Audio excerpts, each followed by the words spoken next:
Also, can I just mention, like, holy frick, that I just can't stop staring at it. It's burning into my eyes. That's going to be haunting my dreams tonight, and I love it.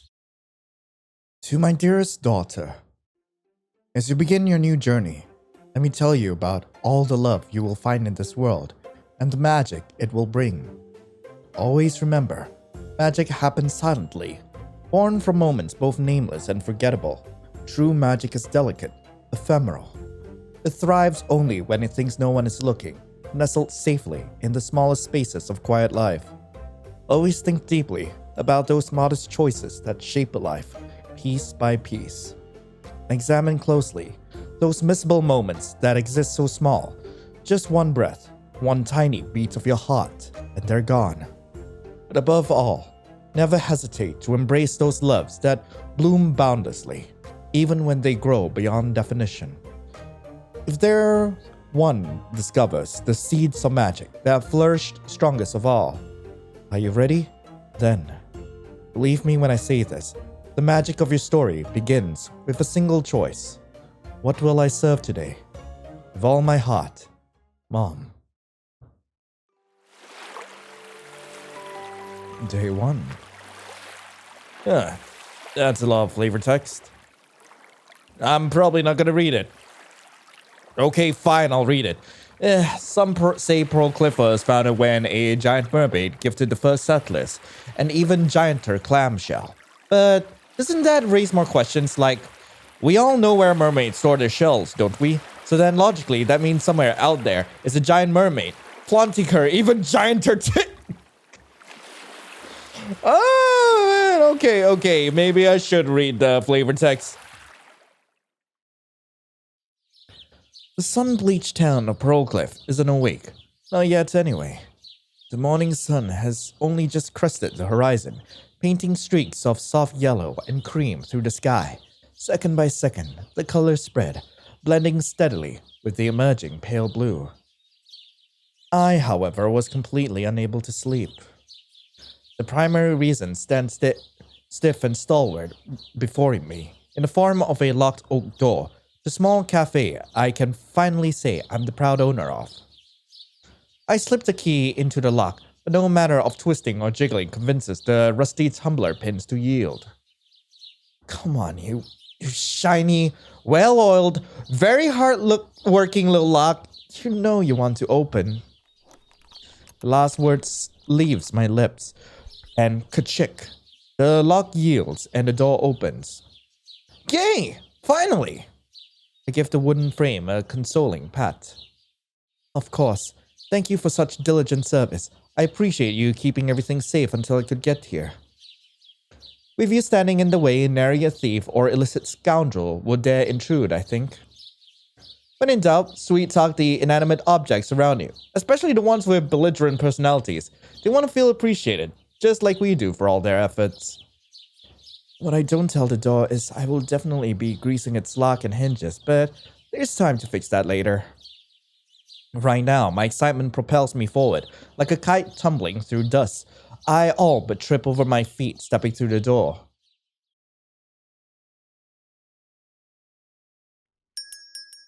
Oh.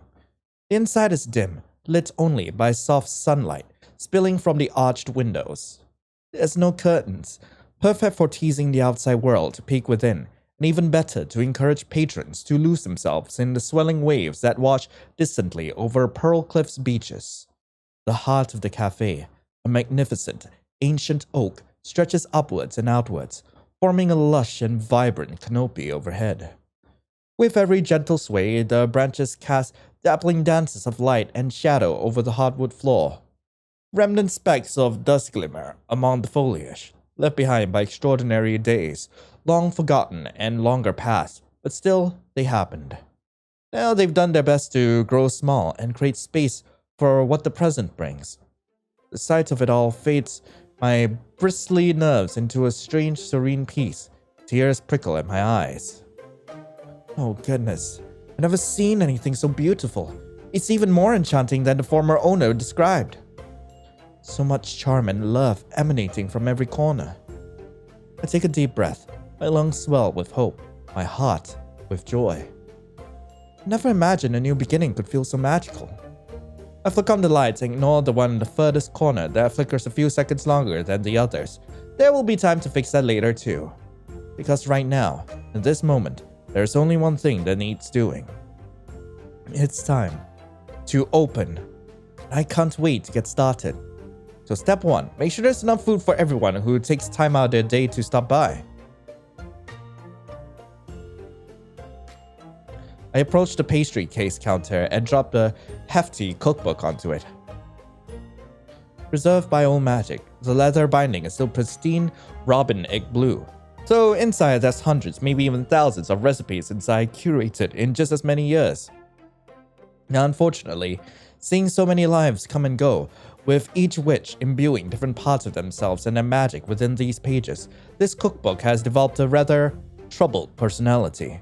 It outright refuses to show its full catalog to anyone, only revealing the recipe it thinks the user needs. Even the most saturine of sweet talk can't win it over. But maybe today of all days, it truly knows best. The book shuffles a teasing, paper-soft snicker and tickles against my fingers. New beginnings, new store, new town, new faces, new recipes. Is that it? Another fluttery snicker brushes my fingertips. I suppose that's a convincing enough argument. Am I talking to the book? This is totally fine. This is totally normal behavior. I mean, I too speak to my collection of FNAF books. Well, I guess that leaves just one question. What will I serve today? The leather cover crackles as I pry the book open, revealing only 2 potential recipes for today's daily special. Grapefruit curd tart? I totally did not read that wrong in my head. Anyway, coconut cupcake, served with coconut tea. Let's see, let's check the recipe. Oh, I get recipes. Let's see, so grapefruit curd tarts, okay, so it's perfect for endless energy. And eat too many and your body will be unable to keep up. What kind of energy are we talking about here? Okay, as for the coconut macadamia cupcakes, which sounds lovely by the way, hardiness of the macadamia nut and coconut will imbue anyone who eats this with a headstrong courage to tackle those problems they'd rather avoid. So I'm either A, going to get someone to be really energetic, or I'm gonna get someone incredibly stubborn. I don't know what will be better. I love nuts. I want the nuts, but do I want to deal with someone like absolutely infuriating? Maybe not. And also like the macadamia nuts, it's good. It pairs well with coconut and almond bark tea. Oh, where's the grapefruit curd tarts? For some reason, pair very well with frozen mint lemonade. Ooh,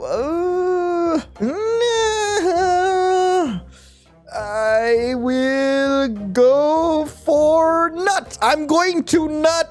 I will nut. Ooh, macadamia and coconut cupcakes.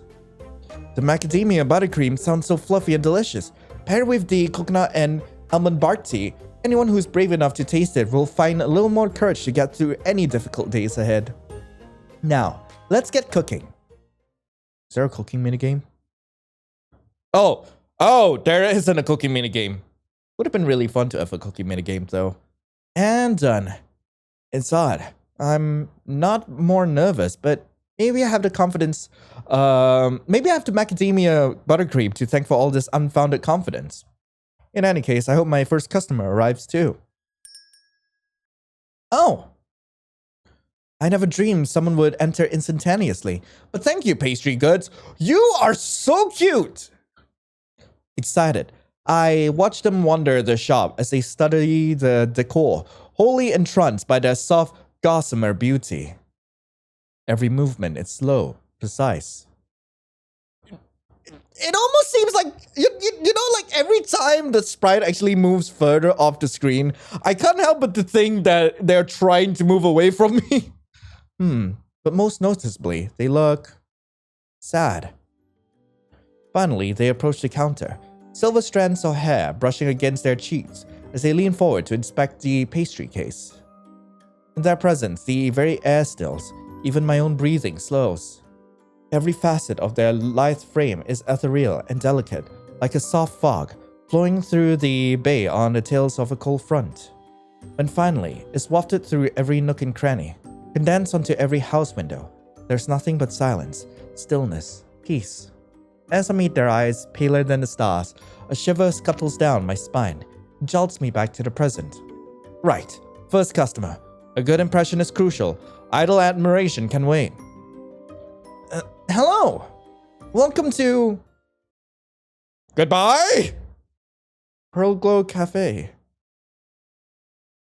Awkward? Huh.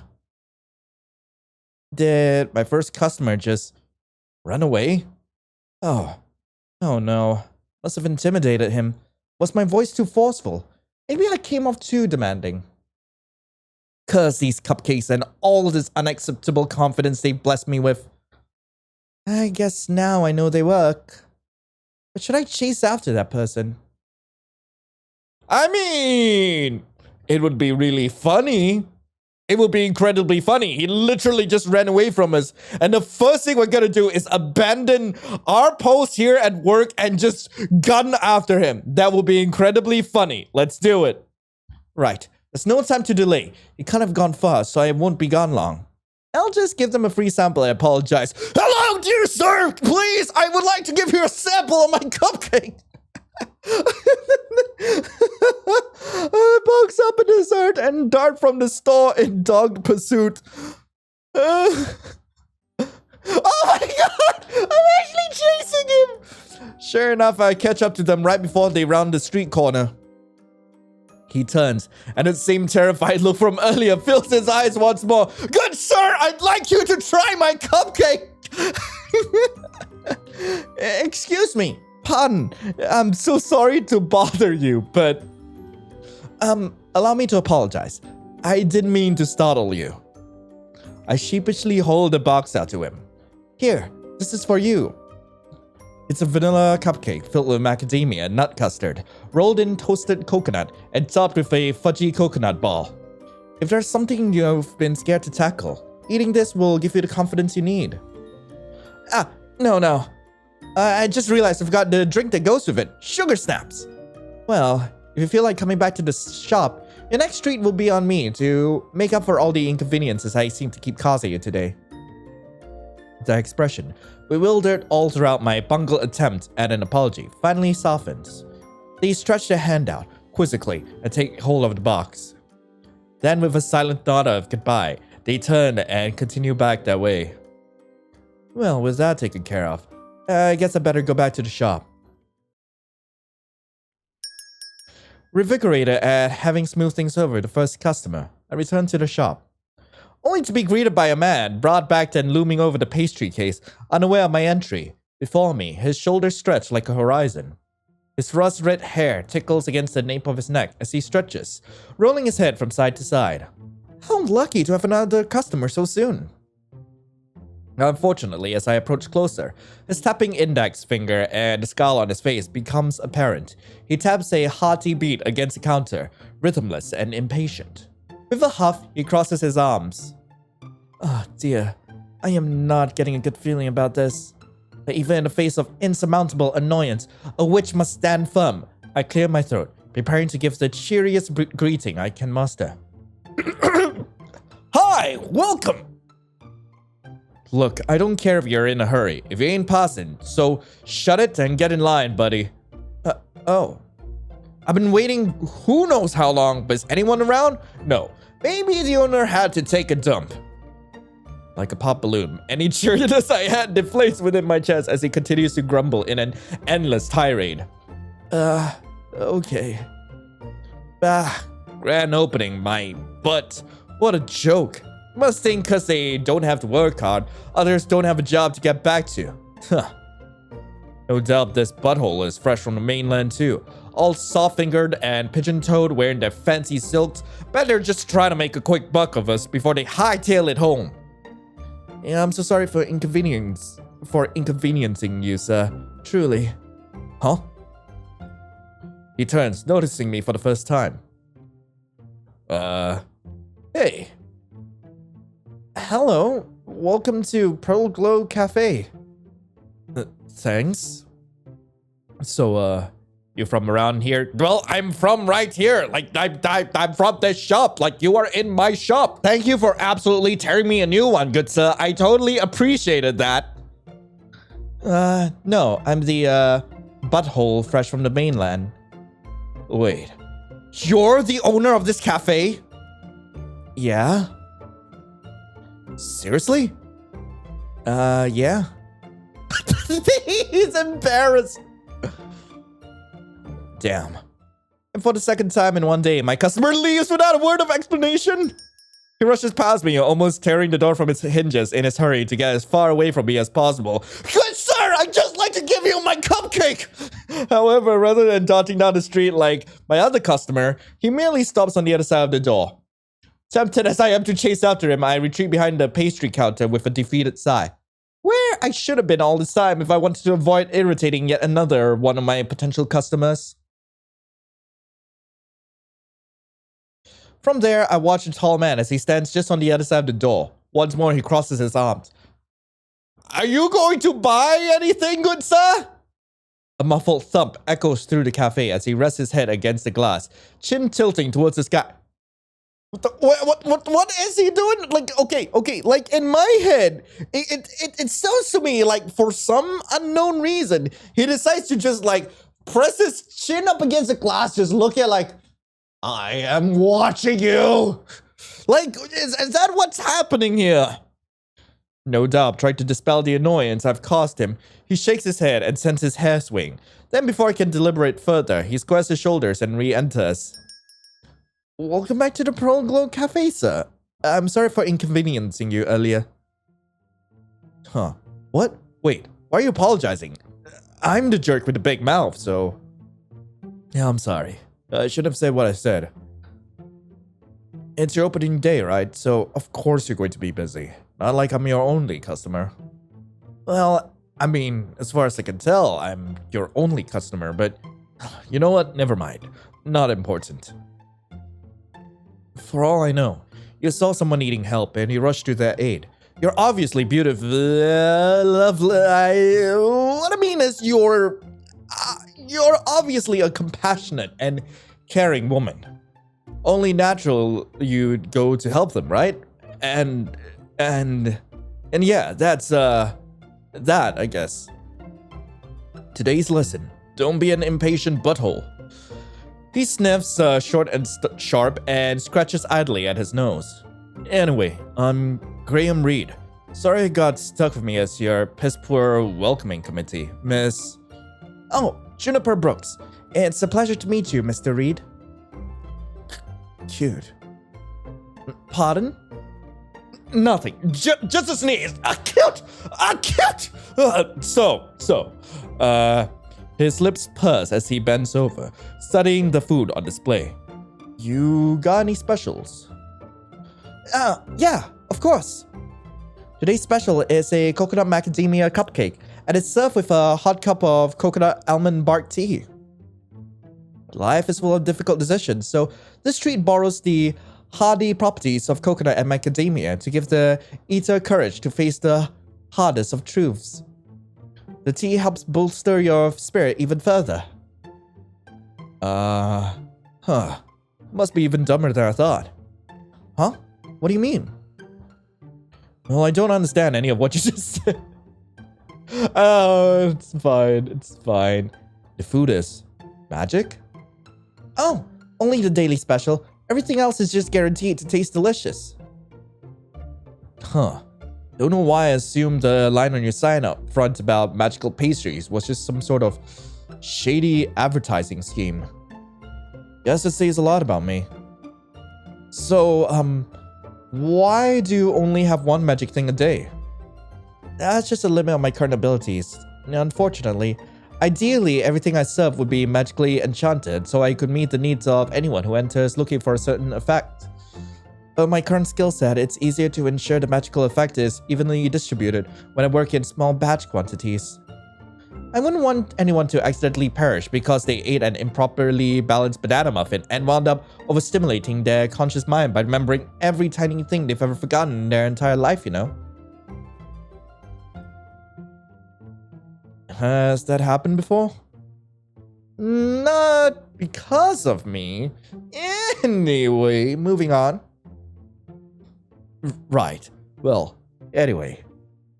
So, when someone eats this cupcake, they gain foresight to, what? Stop procrastinating and being lazy? I guess it's one way of putting it. I take it you don't have any issues with that. No, I need to keep my hands busy.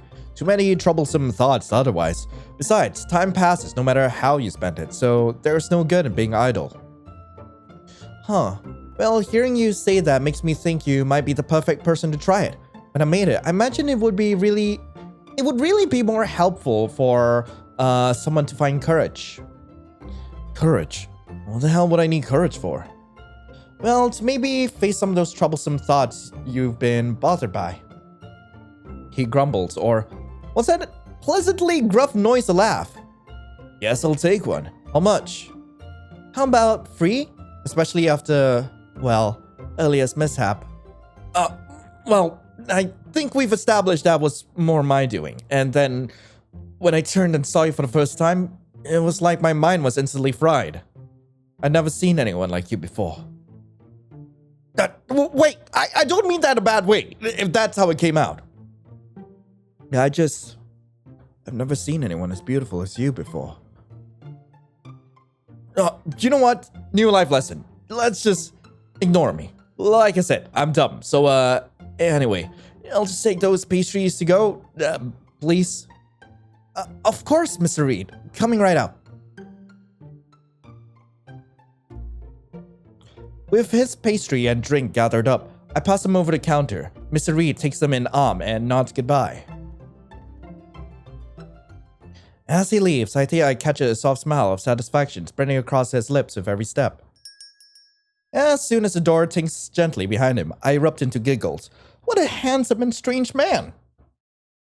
My exchange with Mr. Reed did not start well, but I think it's safe to say it ended well. I might even be so bold to say he'll return again. Swept away by a steady stream of customers, the rest of the day passed in a blink of an eye, and now all that's left is to clean up and ensure everything is in place for tomorrow. With a tray of leftovers in hand, I wave as the last customer departs, carrying an armful of pastries. Goodness, though, what a wonderful day. With so many exciting things happening, I guess it was impossible for today to be anything but wonderful. Why is he just creeping up behind me? My own cafe, tucked quaintly away in a beautiful seaside town, with such kind and generous customers. It's hard to believe I'm not dreaming. He's still getting closer! He's creeping closer! Oh my god, you little freak you! And I guess if it's all still around tomorrow when I wake up, then I know this really is a dream come true. Teehee. I better finish up here so I can find out. Grandiose greetings to you, miss! Startled, I fling the entire tray of food I'd been carrying. No, not my muffins! With each pastry that splat to the floor, I can feel my soul shrinking smaller and smaller until finally the last one plops against my customer's face. Where did you... welcome to the Pearlglow Cafe, sir? Wait, one of my pastries hit you. Are you alright? Quite. It was a smell, nothing more. Now, let's see here. He wipes a slender finger through the smudged food, streaking his cheeks, and brings it to his mouth. Is that a salty macadamia custard paired with a delicately sweetened meringue frosting, all brought together with coconut? What fortifying flavors! It seems a minor correction is in order, then. What transpired moments ago was a very delicious spill and nothing more. Given the newfound confidence spreading through my veins, how my heart seems to swell with pride so soon after sampling. Oh, sure, I presume you are a witch, and this establishment, a magical cafe? Oh, yes, sir. It seems I still haven't given you a proper greeting. This is Pearlglow Cafe, and I'm Juniper Brooks, owner and resident witch. And I feel I should also mention I don't splatter most of my customers with pastries. Yes, I was refraining from judgment, but that did seem like a rather odd business model. Nevertheless, allow me to acquaint myself. Friar Ash, a pertinacious nomad peerless in my pursuits, with an ambition to capture the very essence of erudition itself. In summation, ever onward! What? I'm glad you asked. I am a dauntless explorer, fervent naturalist, and persistent autodidact, equally passionate in the fields of entomology, ichthyology, and ornithology, with an extensive understanding of biomedical sciences and their applications. I also enjoy plants. Me too? Why not? Oh, me too. Actually, the big tree right behind us is what ultimately convinced me to purchase this cafe. When the former owner described it to me, I knew instantly this would be the perfect location. I see! Thank you for sharing that knowledge with me. It is indeed a fascinating and stunning unique feature. I would say it was a choice well made. I've never seen anything quite like it.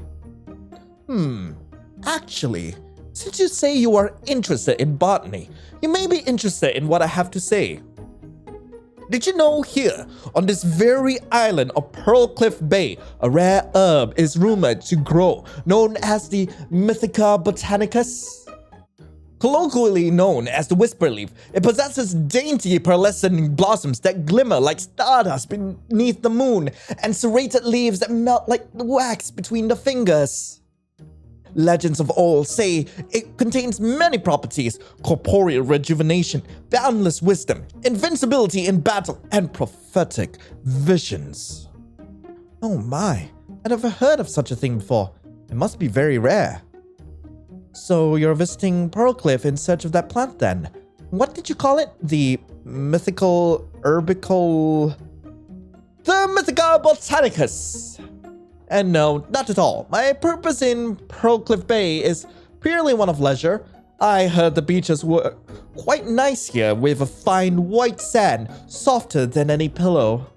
That's not to say I'm not still diligent in my research, of course. I have visited the forest every day I've been here. If Whisperleaf exists at all, its reported properties are undoubtedly fictitious and exaggerated. It's well known the alchemist Guillaume Leclerc.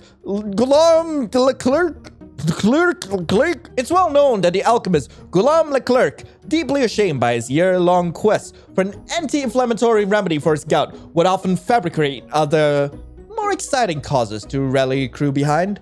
All this is heavily detailed in his 3-part 1783 manuscript, Voyage au Mer Nacri, Explorations, Découverte et les Vertus du Garrison de l'Île Énigmatique. If you'd like to learn more, I cannot French. I can't French. I'm sorry, guys. I just can't French.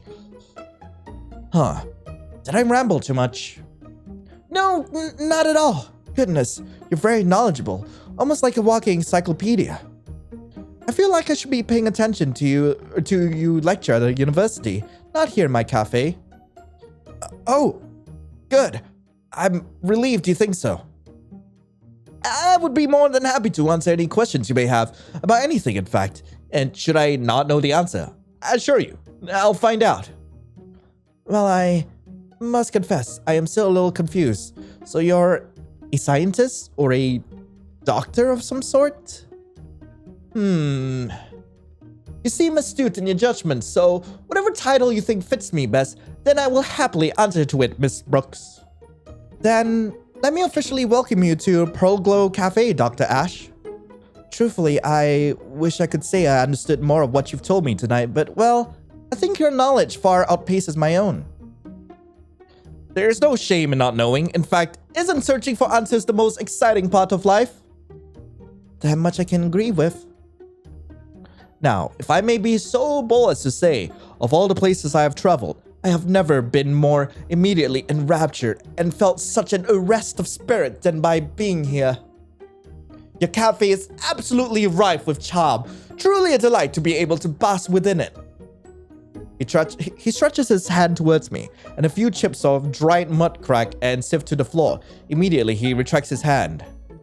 Well, oh dear. It seems I may have inadvertently brought some of the forest floor along with me after yesterday's excursion. Apologies. Too distracted by the flying pastry mishap of earlier, it's only now I truly get a good hard look at the man before me. He is charming, inquisitive, intelligent, and certainly sharply dressed. But more than that, from head to toe, from boot to fingerless glove to hat, Derek clings to every inch of Dr. Ash. Man, that's gonna be a lot I have to, it's gonna be a lot I'll have to clean later. Every inch. For a moment, a small part of me wonders if is secretly a mud golem, recently given birth by swamp and twig. At his feet, a trail of dirt, leaves, and twigs begins, leading directly behind the front counter and through the kitchen doors out of view. Dr. Ash? Miss Brooks? Did you come from the kitchen? Huh? Oh, yes, I believe so. I see, and just how long have you been here within the shop? What is the current time? A little past 7 at night. That late? Goodness! Well, let me see. I shall start from the beginning. I returned from yesterday's excursion early this morning, 4:03 a.m. to be precise, when I realized I was famished. It is then I noticed a sign for this cafe, and I proceeded to enter through the back door. I see. And why through the back door? Well, the front one was locked, which I believe to be an oversight, given that the sign up front read 6 to 4 every day. I see. And what happened next? After entering through the back door, well, I believe I properly fell asleep. The room I entered into was pitch black, and in my sleep-deprived state, I must have interpreted that to mean I was already sleeping, so I laid down.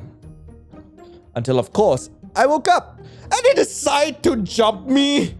What is your deal? Briar, what's wrong with you? At which point I rose from the floor and remembered my initial purpose for entering the cafe, to find food. It is shortly after that I encountered you. I see. Dr. Ash, I'm not certain how to tell you what I have to say. Worry not, as I said earlier, I pursue truth above all. Please know I eagerly await whatever it is you have to say. Then you should know the door you entered led to the storage room and should have been locked. An oversight to my end, so I think I should take responsibility to some degree, but, well... I guess that brings me to something else. Pearlglow doesn't open until 10. Oh, and it's past 6. We're technically closed now. The problem at hand is becoming clearer. I don't want to presume, but I think you may have read the hours for the tailor next door. Madame Gilfrey's shop, perhaps? So, if I understand correctly, you were telling me that in my sleep-deprived state, I read the wrong shop hours, broke into your store, and then proceeded to take over a 12-hour nap. And that by appearing unexpectedly behind you in a manner in which I did, I caused you to fling an entire tray of pastries and thus your potential profits to the ground. Yes, Dr. Ash, I think that about sums it up. Oh dear. I am so terribly sorry, Miss Brooks. Truly repentant. You would be well within your rights to bar me from the premises. I will hold no ill will should you see fit to make such a decision. Come now, there's no need to fret. I'm sure this sort of thing happens all the time, especially to new businesses still working out their, door locking processes. No, Miss Brooks, you're being too kind. I'll have atoned for my improper behavior. I cannot rest. There must be some way for me to make this up for you. Well, since you're here, you could consider making a purchase. If you passed out without eating earlier, then you must still be hungry. Ah, yes, that is a fine idea. A fine idea indeed. Truly, I would love nothing more. Let me guess, you have no money. Why do I sense a butt coming? But, well, you see, it is most unfortunate. Yes, most unfortunate indeed, because, unfortunately, Dr. Ash's voice trails off as his expression shifts to one of nervousness. He shuffles the papers and books in his arms, I assume in an attempt to look preoccupied. Unfortunately, Miss Brooks, please understand, it was not my intention to deceive you, but there is the slightest problem of making your idea a fine idea, I assure you, come true. Some may even consider this problem an insurmountable barrier to success. Dr. Ash?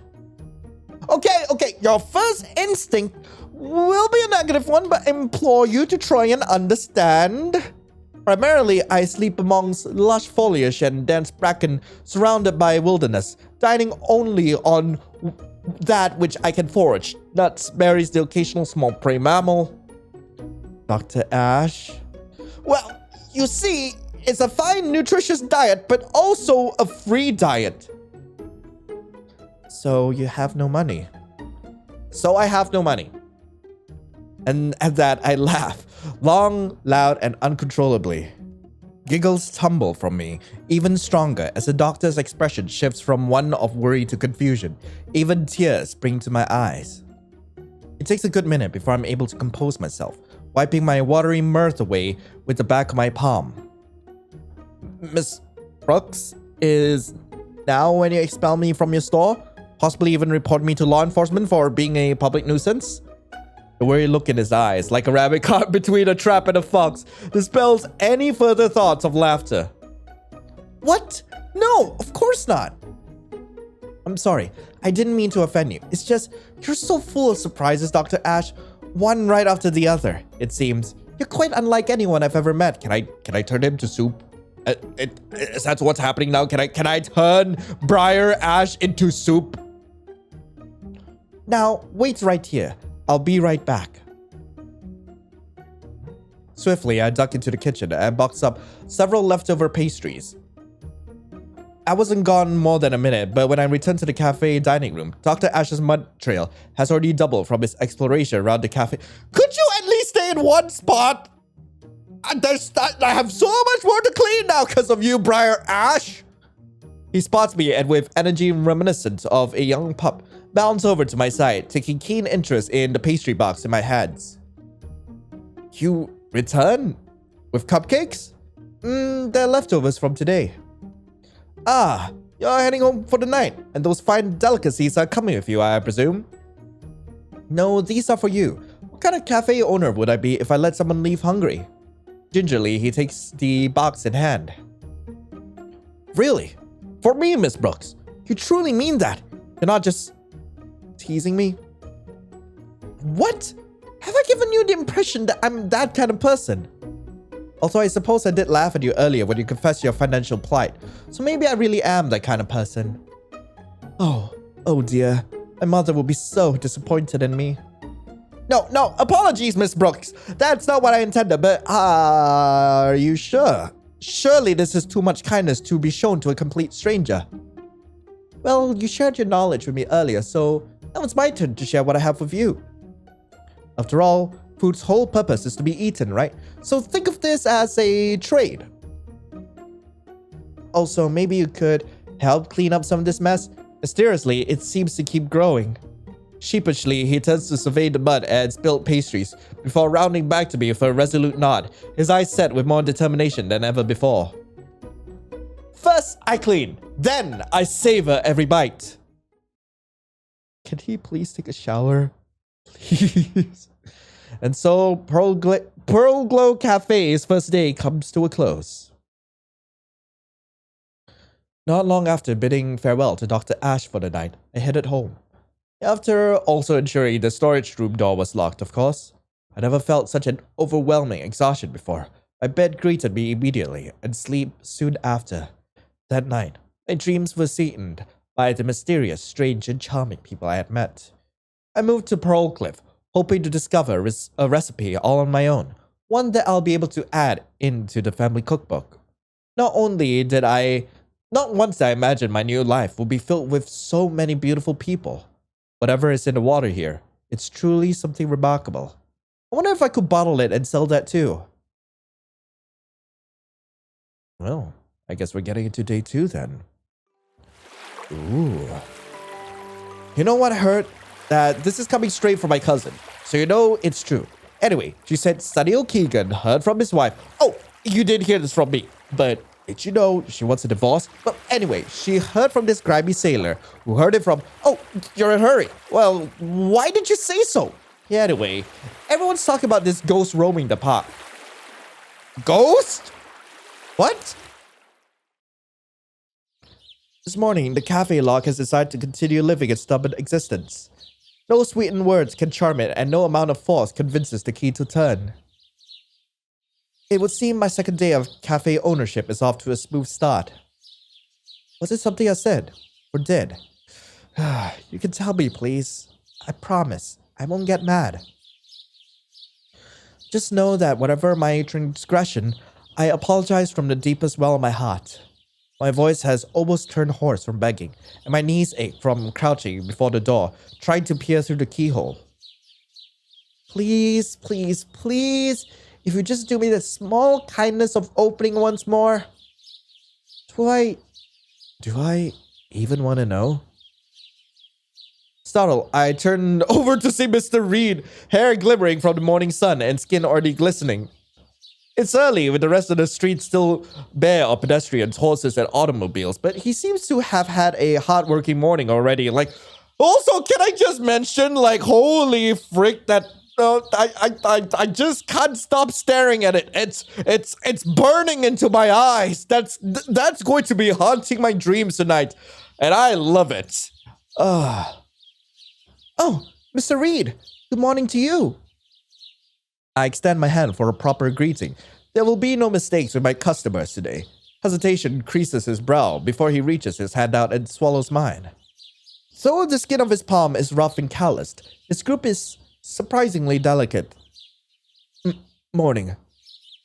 Our hands fall to our sides. Slowly, a knowing smile lifts his cheeks as his gaze flicks between me and the door. So, having a lover's spat with your door? It seems during the night we decided we were no longer a good fit for each other. Looks like the lock won the cafe in the separation then, eh? Sadly, yes. Nothing I do seems to be working. Only a little troublesome, given I needed to start morning prep an hour ago. And then, get this, the back door can only be unlocked from the inside, for some strange reason. Which, thinking back to certain events from last night, explains why the previous owner opted to leave it unlocked. What happened last night? A very odd encounter. I'm not sure I have the words to explain. And I mean that literally. There were many words being thrown around. I still had to look up the dictionary. There's that grumble laugh again, deep and bassy. Well... He pauses, one hand scratching the back of his neck as he picks through his next words carefully. Yeah, I could take a look. I mean, if you want, that is. Yeah, I'm pretty good with my hands. In more ways than one. In more ways than one. I bet. Yeah. Thinking back to how wholly his hand swallowed my own when we shook, the words slipped past my lips before I concealed them. In more ways than one, I bet. There must be something that happens to a person when they move to a new city, because I have never before uttered such emboldened words, and for that, there are immediate consequences. Both our faces blaze so hot and red. The only explanation is that the sun must have decided to take residence between us. Mr. Reed's mouth falls agape. Mine opens and closes, my mind reels, searching for something to say that will salvage the conversation. What I mean by that, Mr. Reed, is that I'm certain hands like yours come in, handy in other areas of your life. Like when you're untangling knots? Untangling knots. Yeah. Untangling knots. Very tight ones. One of his eyebrows raised, his judgmental gaze bores into my soul. No doubt he's already planning to tell the entire town what a perverted, ill-mannered, unashamed, and depraved woman the new cafe owner is. What have I done? Is it too much to ask for a rogue tidal wave to sweep over all of Pearlglow Bay? I think I would prefer drowning to the embarrassment beating away inside my chest. I've been in Pearlglow all of 2 days, and already my reputation is ruined, and my grave has been dug. I should just fling myself 6 feet deep and wait to be buried in the loamy soil. Maybe I'll be reborn as a lovely patch of daisies or a hardy-stemmed basil bush, a cozy and sweet-smelling home for all the butterflies and earthworms to thrive in, because there is nothing capable of salvaging. Huh. Yeah. You know, now that you mention it, I guess I'm actually pretty good at untangling knots. Never thought of it before, but...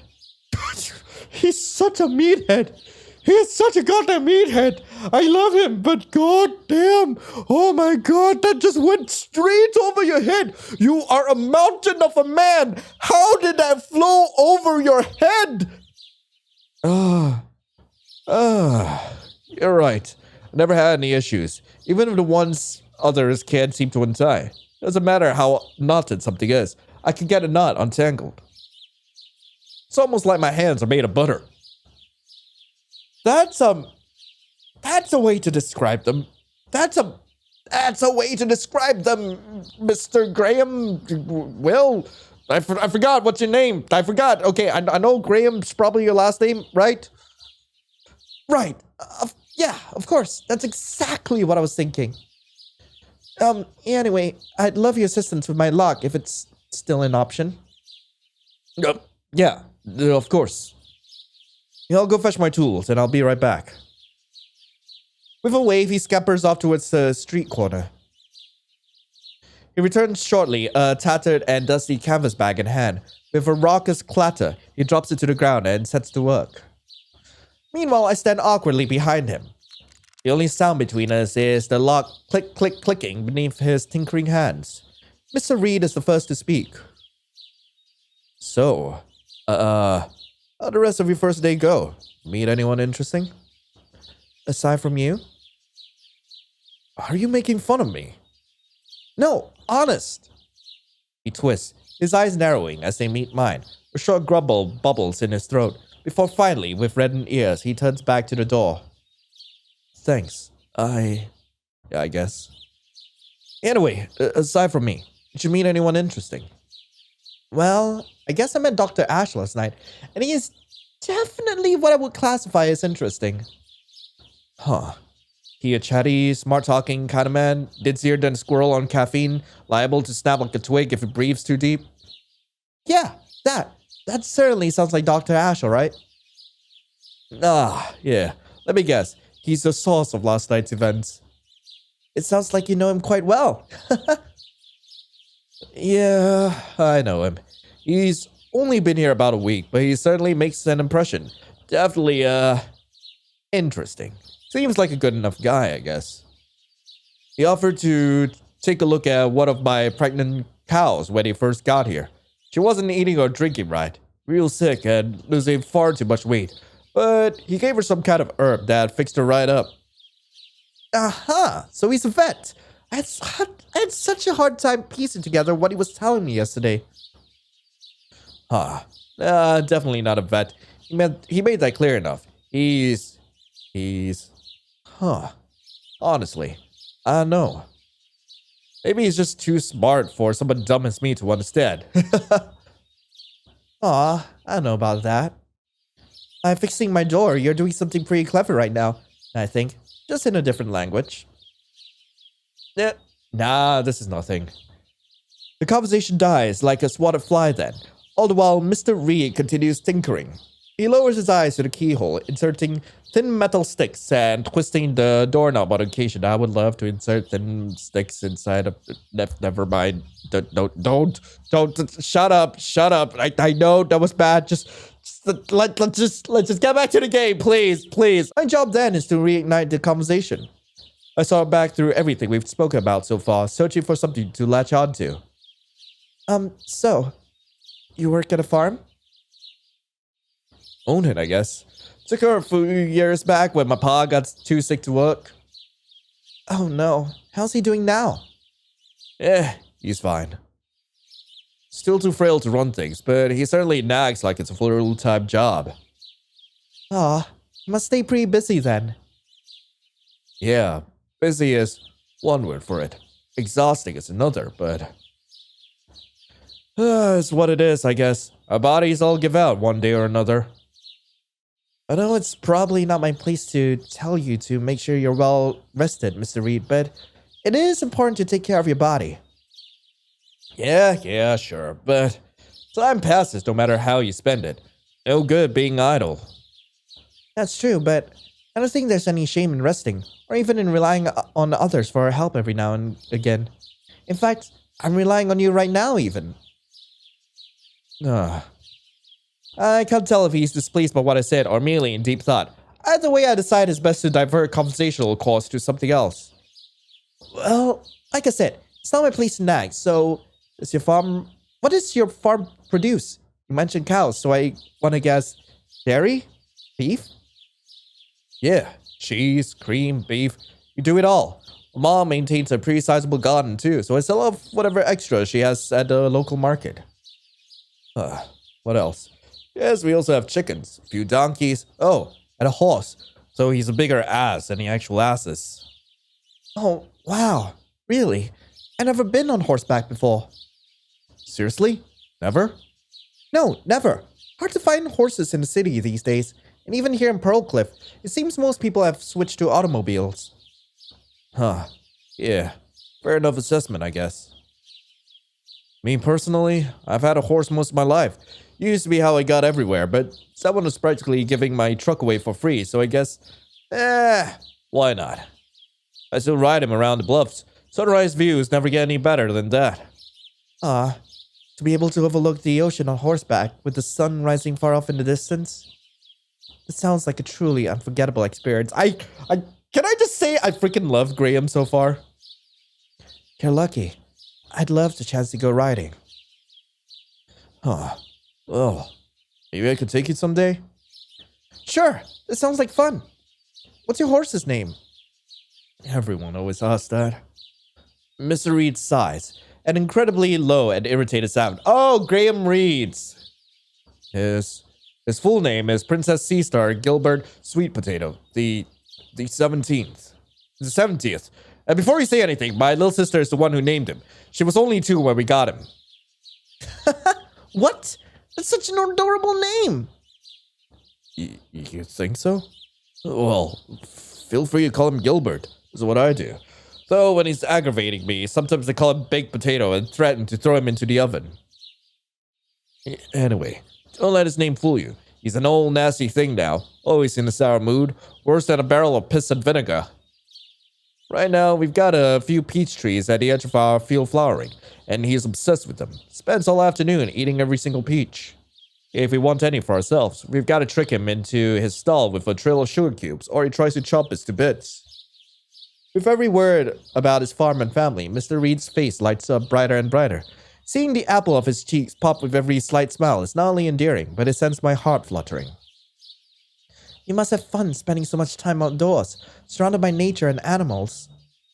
Your life sounds absolutely amazing. He shrugs. The conversation sparked dying again. For his smile to fade like it did, I can't help but think I must have said something careless. I studied the freckles smattering the back of his neck, the faded scars stretching over his forearm, and the sweat slicking his brow. He has a tough exterior, yet I only sense regret and sadness coming from Mr. Reed right now. Mr. Reed, is there something else you'd rather be doing with your life? Huh? What? Nothing. Just... that's blunt. Sorry. I said it without thinking. Briefly, his hand pauses as he tilts his gaze to the sky, expression unreadable. Then he busies himself once more. Don't be sorry. No, I'm done. Besides, I like how curious you are. In a way, it's freeing. Just caught me off guard is all. And to be honest, I'm not really sure how to answer that question. Until yesterday, I would have easily said no, but... What effect did you say that cupcake had yesterday? Oh, it's supposed to help the eater find courage. Courage, Well then, maybe. Maybe? maybe things could still change. Who knows? Mr. Reed straightens and then presents the entire door to me, free of its hinges. So, well, anyway, here's, your door. You're free to enter now. I see that.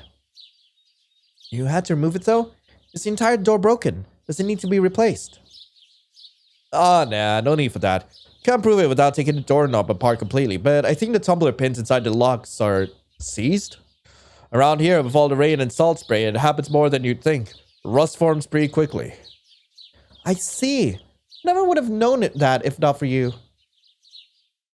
Yeah, well, you probably could have kept trying the lock, and eventually you might find some luck and get it to turn, but, I know. The solution I came up with was to remove the door from its hinges, so you could at least get started with your work. Anyway, let's head on in. You've got more important stuff to do than listen to me jabber about doors. I stay close to his heels as we head inside, door in tow. Once inside, he props the door against the wall. So, if you're alright with it, I think I can remove the lock and bring it to a buddy of mine. You should be able to fix it. I could, swing by again once he's done to reinstall it, too. If that's not a problem. More like if that's not too much trouble for you. I really, really, really appreciate all the help, Mr. Reed. Graham. You can call me Graham. Graham, then. But only if you call me Juniper. Well, I'm glad I was able to help you, Juniper. I'll, finish up here and then get out of your way. Of course. Thank you once again. And with a final nod, we part ways. How lucky Mr. Reed Graham appeared when he did. Any later, and I don't know if I'd had the time to get everything prepared. No matter. It's time to officially begin Pearlglow Cafe's second day. I head to the cookbook and, ignoring its creaks and groans, pry it open and flip through the pages. So many recipes. Never-ending cake, cowboy quiches, creme brulee, or caramel brownies. Let's just check the recipes for all of these. Okay, boy. Oh. Huh. Okay, I'm just gonna look at magical effects. That's all I'm gonna look at, because that's a lot to read. Every piece is... Okay, so for the never-ending cake, every piece is guaranteed to transport you to your fondest memories, wrapping you in feelings of comfort and love. While most things end, love never does. Aw, that's freaking sweet. Spiked eggnog is the perfect pairing. Fresh eggnog and a dash of grated nutmeg pair perfectly to help warm the soul, doubly if you add some bourbon. So for the mini cowboy quiches, I personally love that. So savory and packed with hearty ingredients, prepared to rekindle the forgotten dreams in your heart, no matter how dim the sparks have grown. I feel like that's perfect for what's his face. For Graham. Yeah, just perfect for Graham. So it pairs perfectly with black tea. No sugar, no cream. Just enjoy how its simple flavors free your soul. So next will be coffee, brandy, creme brulee. Magical effects. Unlock the creativity that lies sleeping within you. With this, you will entertain those ideas you never would have even considered before. Why would you risk ruining such a rich and unique experience by pairing it with anything else? Huh. Fascinating. Then caramel brownies. Okay. Magical effects. Sensational peace will spread all throughout the eater's body. After all, nothing is more comforting than a warm, fudgy brownie. I see. Get the milk right to the freezing point and then pour it in the frosted mug. There's no magical effect, but damn, it's good. Okay. I like the idea of never-ending cake. I feel like it's going to lead to some fascinating effects. Who knows? I know mini cowboy quiches will be perfect for Graham. Coffee, brandy, creme brulee would likely help. What's his face?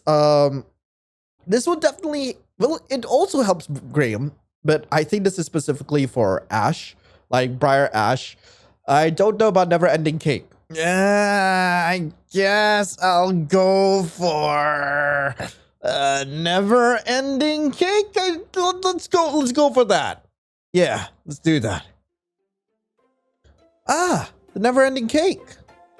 I've not had this one in so long. Nana Moose was the only one who ever made it, and only ever for the most important holidays. Maybe I'll set a slice aside for after hours so I can revisit old memories too. Now, let's get cooking. By the time everything is prepped and ready to go, Graham has officially left the store. A shame, really. I would have liked to pay him back for all his hard work this morning, but he said he'd return later, so I'll just have to wait until then.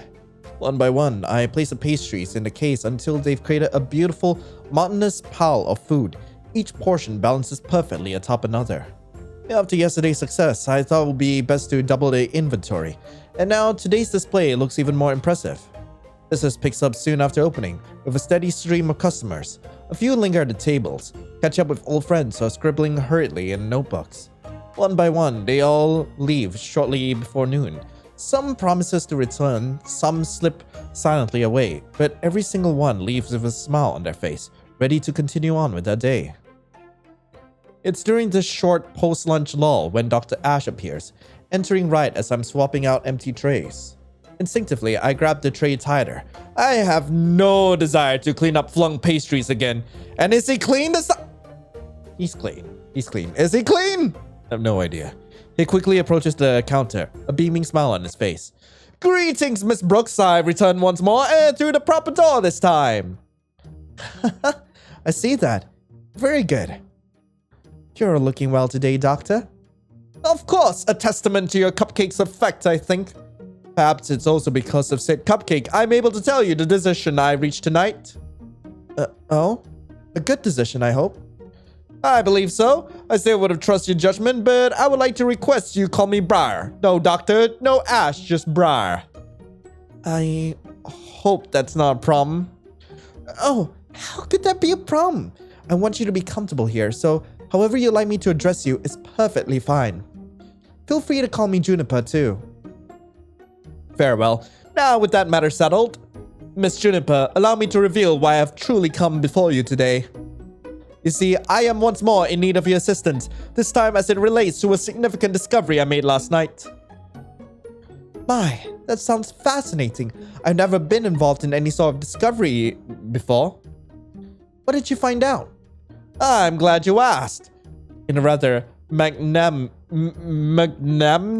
fashion, he clears his throat.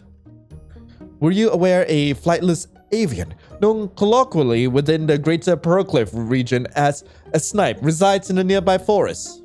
It is rumored to possess a rainbow of feathers and lays golden eggs. The frick?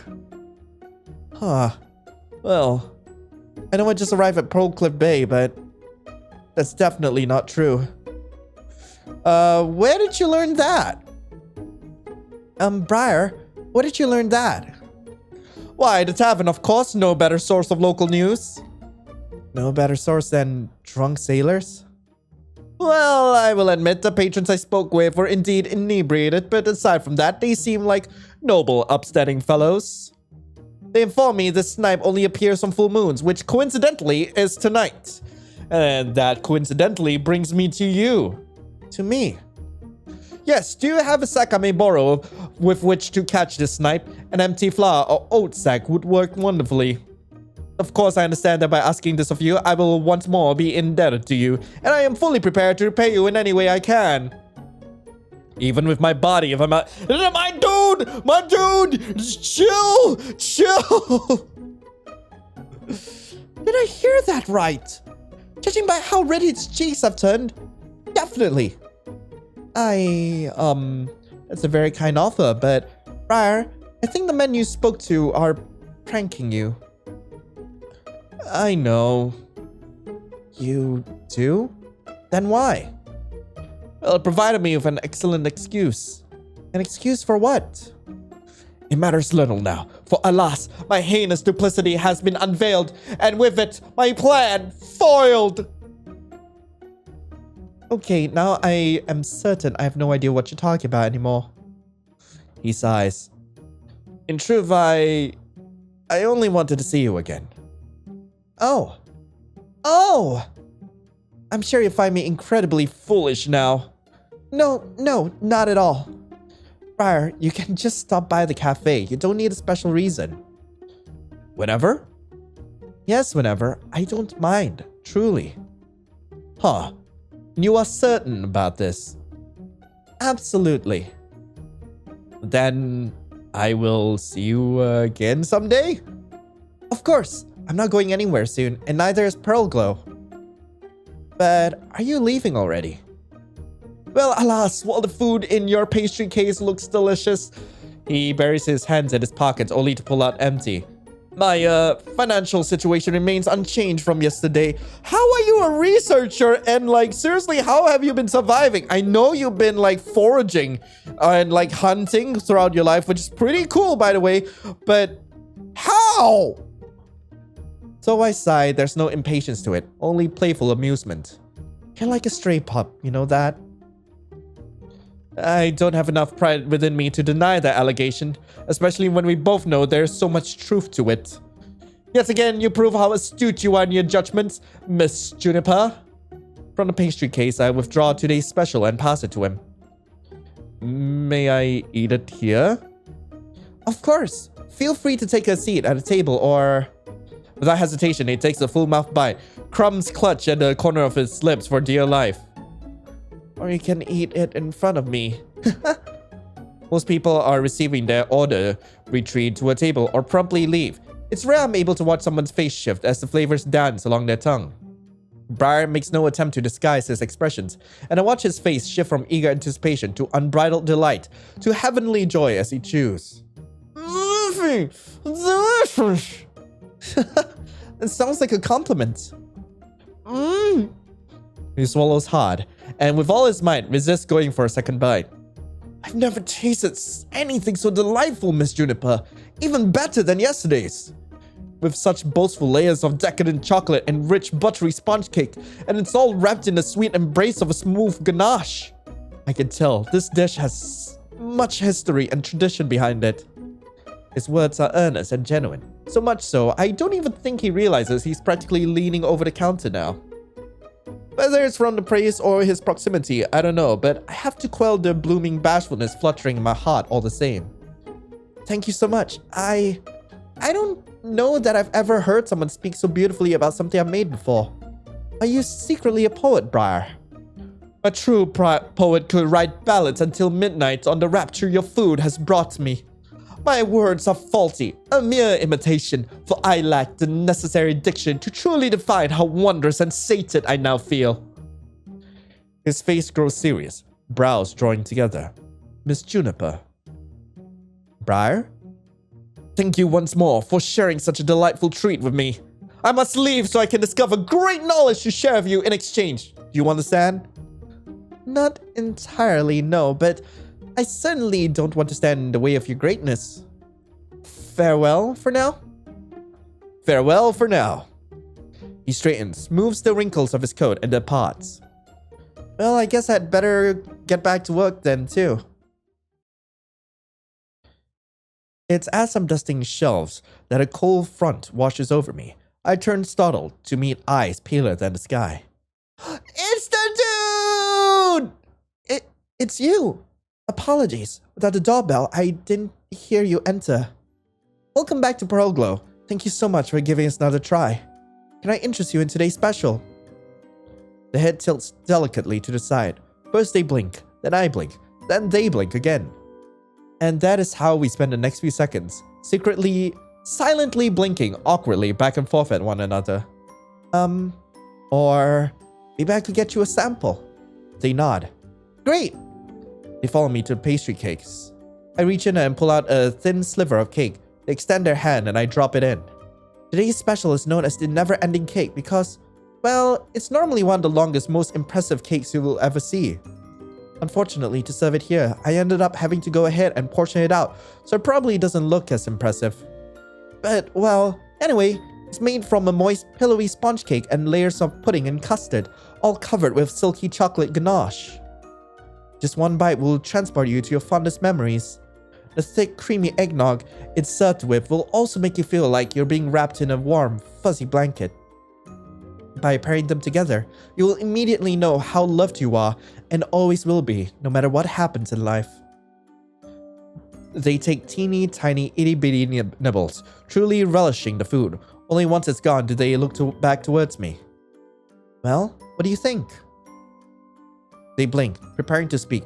Their lips part, only to seal shut once more in rigid silence. They avert their gaze.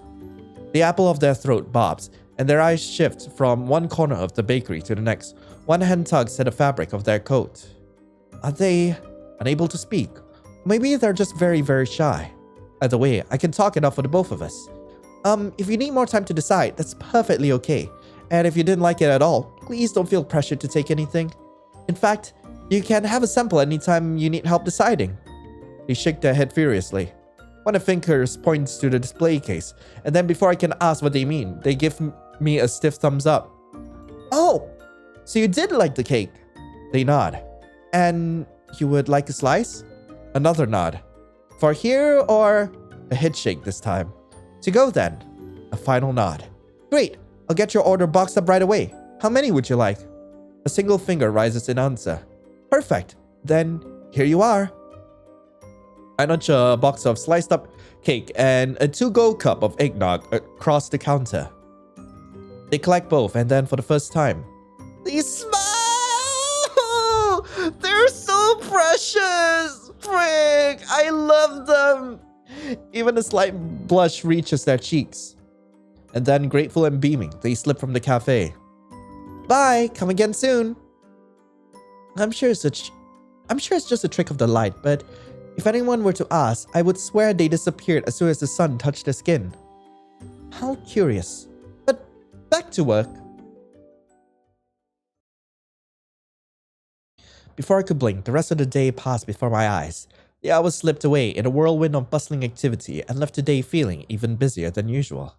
I don't know if this level of business is due to the excitement of having just opened, or if it's just the inherent chaos of cafe ownership, but I'm interpreting it as a promising sign of good things to come all the same. My mama always said there's positives everywhere you look, and I've tried to carry that optimism with me through every situation. Strange and very handsome customers? Yes, please! The more the merrier, in fact.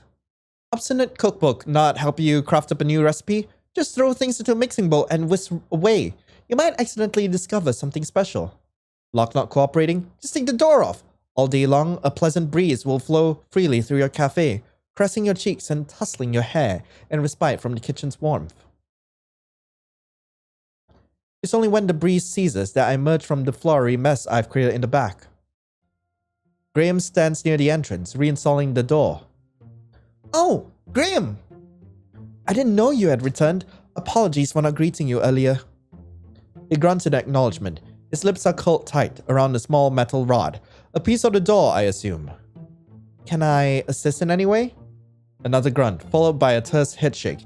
He slips a metal pin through the hinge barrel, and then with a few twists from his screwdriver, the door is situated back where it belongs. He turns to face me. Nah, sorry. You're good. Was actually trying not to disturb you. Oh, please. Distract me. I spent all afternoon fighting my cookbook. What? Never mind. Silly witch stuff. So... was your friend able to repair the lock? Yep. Said he didn't even need to replace the lock. Just soak in some kind of rust remover. That's a relief. I really owe you now. Speaking of, are you hungry? Let me get you something to eat. Sure. Just got a few more screws to tie and I'll be right over. I head over to the pastry case and begin packing a bag of treats for him. As promised, Graham finishes quickly and joins me at the counter before too long, a satisfied smile lifting his cheeks. Alright, should be good as new. No rusty lock will stand in your way tomorrow. And if they dare to try, I will just give him the old Graham treatment. If that's a plan, make sure to knock him around a little too. Sometimes you gotta flex your muscles and show him who's boss. He leans against the counter and I become all too aware of his flexing muscles. I am staring respectfully. We're all staring respectfully, okay? I get it. I know how y'all are looking at him right now. Like, I get it. Me too, all right? Just, oh, it's just a sight to behold. Yeah, that's definitely great. Actionable advice about big, powerful muscles, and I will definitely be taking that to heart.